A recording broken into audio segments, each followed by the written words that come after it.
This session is going to focus on the radius server configuration in the router. This will be set up to utilize certificate credentials to establish a connection between the end device and the radius server. The radius client, or network access server, in this example, will be an on-time networks switch.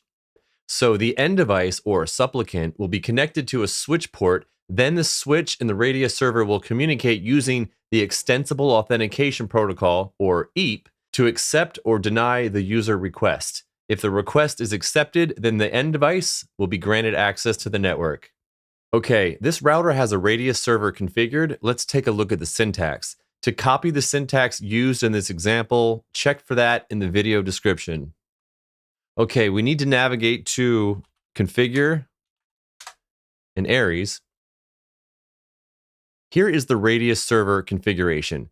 This syntax can be added towards the top of the configuration before the links, for example. First, we have to enable the server with enable true. Then we have the TLS configuration that points to where the certificates are stored on the router. We need the private key, the certificate, and the CA files.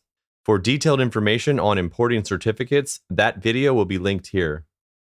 Then we have a client configured.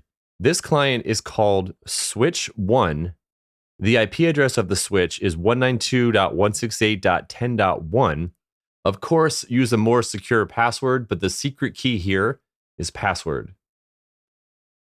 Okay, one other thing we need to do is allow the ports used for radius into the firewall. So from configure, we can navigate to firewall. Here we have added UDP ports 1812 and 1813, which are just the default ports used for radius. And that is it for the router configuration. In this example, the switch is already configured, but to see the switch configuration, that video will be linked here. Now, to test the radius server, we will start a TCP dump on the router to see the connection attempt. So we will run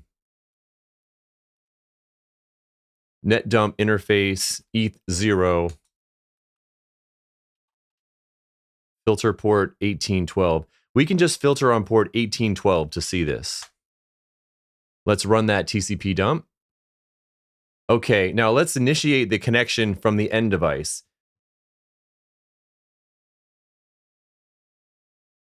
Okay, after we initiate the connection from the end device, we can see the radius access request from the switch to the server. Then we can see the access challenge from the server back to the switch.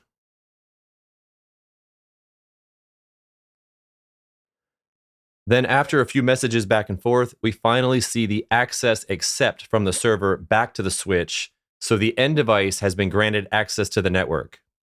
All right, we have now successfully configured the radius server in the router and showed a successful connection attempt from the end device. Thank you for tuning in. See you next time.